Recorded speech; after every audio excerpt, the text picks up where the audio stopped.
حسبي ربي جل الله ما في قلبي غير الله نور محمد صلى الله لا إله إلا الله حسبي ربي جل الله ما في قلبي کا تعلق جن کی نسبت میرے مصطفیٰ سے ہو جائے خدا کی عزت کو قسم انہیں دنیا کی آگ کو کیا جہنم کی آگ میں نہیں جلا سکتی پھر میں کیوں نہ کہوں دوزخ میں تو کیا میرا سایہ نہ جائے گا دوزخ میں تو کیا میرا سایہ نہ دوزخ میں تو کیا میرا سایہ نہ جائے گا کیونکہ رسول پاک سے دیکھا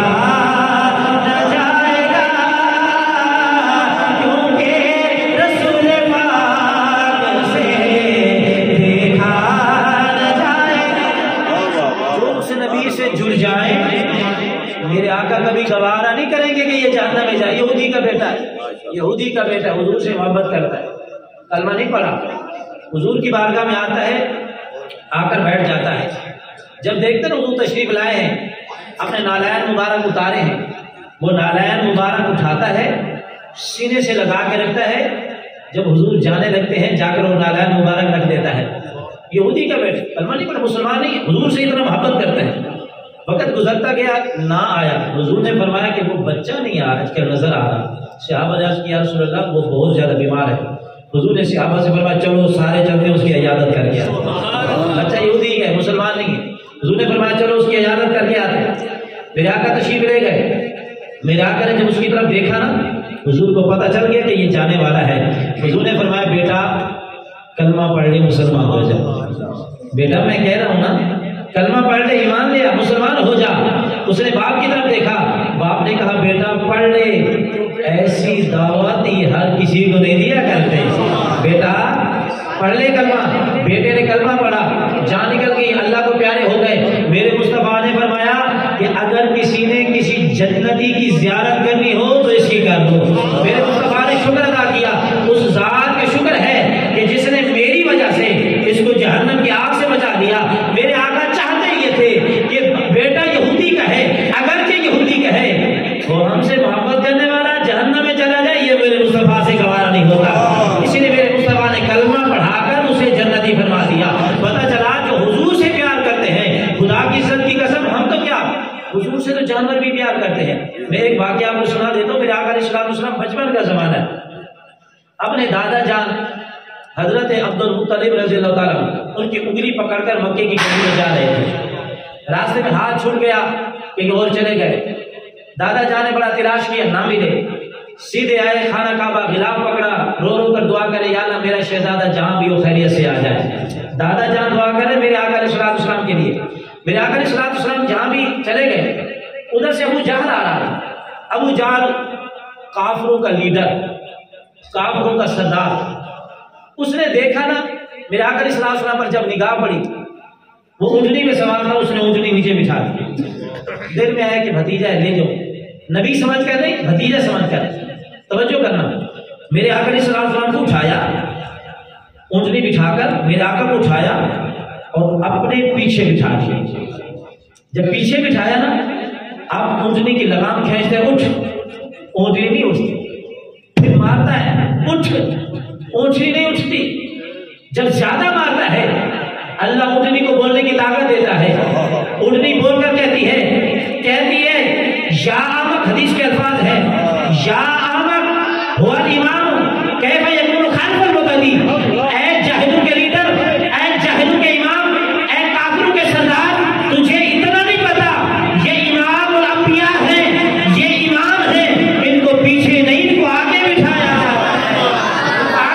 جاتا ہے تو جانور بھی پہچانتے ہیں میرے مصطفیٰ کریم صلی اللہ علیہ وسلم کے بارے میں جانور بھی پہچانتے ہیں تو آج کی یہ جو محفل تقریب ہے میلاد شریف کی محفل بھی ہے اور اشارے ثواب کی محفل بھی ہے بھائی محمد راشد صاحب ان کی جو والدہ محترمہ اس دنیا سے چلی گئی، ماں کے بارے میں بھی دو باتیں ہو جائیں۔ میرے آقا علیہ السلام نے ہمیں ماں کا ادب کیسے سکھایا۔ میرے آقا علیہ السلام کی بارگاہ میں ایک صحابی آئے، عرض کیا یا رسول اللہ میں جہاد پہ جانا چاہتا ہوں، مجھے اجازت عطا فرمائیں۔ حضور نے فرمایا ماں باپ زندہ ہے، جہاد بہت بڑی عبادت ہے، بہت بڑا ثواب ہے جہاد کا۔ حضور نے فرمایا ماں باپ زندہ ہے؟ عرض کیا رسول اللہ ہاں۔ فرمایا جب ان کی خدمت کر، جہاد سے اللہ زیادہ ثواب عطا فرمائے گا۔ تو پتہ چلا ماں کا کیا مقام ہے۔ ایک صحابی نے عرض کیا رسول اللہ میں نے منت مانی تھی کہ جب ہم مکہ معظمہ کو فتح کر لیں گے، خانہ کعبہ فتح کر لیں گے، میں خانہ کعبہ کی چوکھٹ کو بوسہ دوں گا۔ میرے آقا نے فرمایا ماں حیات ہے؟ عرض کیا کہ ہاں۔ میرے آقا نے فرمایا جا اس کے قدموں کو بوسہ دے دے، تیری منت پوری ہو جائے گی۔ پتہ چلا ماں کے قدموں کو بوسہ دینا یہ خانہ کعبہ کی چوکھٹ کو بوسہ دینے کے برابر ہے۔ اس لیے میرے آقا ماں کا ادب سکھا رہے تھے۔ فرمایا یہ دولت زندگی میں ایک بار ملتی ہے، ایک بار ملتی ہے، جب چلی جائے تو پھر کبھی نہیں ملتی۔ اس لیے فرمایا کہ ماں باپ کا ادب کیا کرو۔ میرے آقا علیہ السلام نے ماں کا ادب کر کے دکھایا۔ صحابہ فرماتے حضور تشریف فرما تھے، اچانک صحابہ بھی بیٹھے، ایک بی بی تشریف لائی، بڑی عمر کی تھی۔ جب وہ بی بی آئی نا تو میرے آقا علیہ السلام اس کے استقبال کے لیے کھڑے ہو گئے، اس بی بی کا استقبال کیا، اپنی چادر مبارک اتاری، نیچے بچھائی، بی بی کو اوپر بٹھایا۔ میرے آقا علیہ السلام پیار کی باتیں کرتے رہے، ان سے باتیں کرتے رہے۔ جب وہ بی بی چلی گئی، صحابہ کرام بڑے حیران ہو رہے تھے، اتنے خوش نصیب عورت کی کون ہو سکتی ہے؟ اتنے بڑے نصیب والی عورت جو حضور کی چادر پہ بیٹھی ہے، یہ کون ہو سکتی ہے؟ یہ عام عورت نہیں ہو سکتی۔ صحابہ پوچھتے ہیں آقا یہ کون ہے؟ جب چلی گئی میرے آقا کی آنکھوں سے آنسو جاری ہو گئے۔ میرے آقا فرماتے ہیں غلامو آج مجھے میری ماں یاد آ گئی۔ یہ آنے والی عورت یہ عام عورت نہیں تھی، مجھے دودھ پلانے والی حلیمہ سعدیہ تھی۔ میرے آقا نے ماں کا ادب کر کے بتا دیا لوگوں یہ تو رضعی ماں ہے، جس نے میرا ادب کیا، جس نے مجھے دودھ پلایا۔ میں محمد ان کی استقبال کے لیے کھڑے ہو کر میں تمہیں بتانا چاہتا ہوں اگر ماں جائے تو استقبال کے لیے کھڑے ہو جایا کرتے ہیں۔ اس لیے کسی شاعر نے یوں کہا نا کہ عظمت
ماں کا ادب احترام کر کے ہمیں دکھایا کہ ہمیں تعلیم عطا فرمائی کہ ماں کا ادب کیسے کیا جاتا ہے۔ تو آج ہم نے مل کر میرا شاہ صاحب نے اور بہت سارے دوستوں نے حضور کا ذکر کیا ہے اور ماں کی شان بیان ہوئی ہے۔ یہ ساری محفل پاک کا ثواب مرحوم کے روح کے سارے ثواب کرتے ہیں۔ اللہ مرحومہ کے لیے ذریعہ نجات بنائے، آمین۔